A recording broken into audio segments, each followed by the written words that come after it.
America అధ్యక్షుడు Donald ట్రంప్తో Elon మస్క్కు విభేదాలు తీవ్ర స్థాయికి చేరిన నేపథ్యంలో ప్రపంచ కుబేరుడు మస్క్కు రష్యా నేత ఒకరు వినూత్న ప్రతిపాదన చేశారు.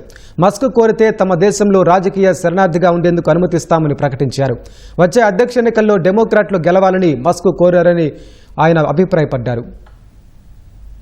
అమెరికా అధ్యక్షుడు డొనాల్డ్ ట్రంప్, ఎలాన్ మస్క్ మధ్య నెలకొన్న విభేదాలు ఎటు మల్లుతాయోనని ప్రపంచమంతా ఆసక్తిగా గమనిస్తున్న వేళ రష్యా చట్టసభ సభ్యుడు దిమిత్రీ నోవికోవ్ కీలక వ్యాఖ్యలు చేశారు. ఎలాన్ మస్క్ కు తమ దేశంలో రాజకీయ శరణార్థిగా ఆశ్రయం కల్పించేందుకు సిద్ధంగా ఉన్నామని రష్యా అధికారిక మీడియాతో అన్నారు. అయితే మస్క్ పూర్తిగా భిన్నమైన ఆట ఆడుతున్నారని, శరణు కోసం ఎవరిని ఆశ్రయించబోరని వ్యాఖ్యానించారు. ఒకవేళ తమను ఆశ్రయిస్తే రష్యా సహకరిస్తుందని పేర్కొన్నారు. ప్రజావేగు ఎడ్వర్డ్ స్నోడెన్ మాత్రం మస్క్ కు రాజకీయ శరణార్థిగా అవకాశం కల్పిస్తారా అని అడిగిన ప్రశ్నకు ఆయన ఈ విధంగా సమాధానమిచ్చారు. వచ్చే అధ్యక్ష ఎన్నికల్లో డెమోక్రాట్లు గెలవాలని కూడా మస్క్ కోరుకోరని ఆయన అభిప్రాయపడ్డారు. గత కొన్నేళ్లుగా ఎలాన్ మస్క్ రాజకీయ సంబంధాలను కొనసాగిస్తున్నారని తెలిపారు. ట్రంప్ మస్క్ విభేదాల విషయంలో తాము జోక్యం చేసుకోమని రష్యా అధ్యక్ష కార్యాలయం క్రెమ్లిన్ ప్రకటించగా అందుకు విరుద్ధంగా దిమిత్రీ నోవికోవ్ వ్యాఖ్యానించారు.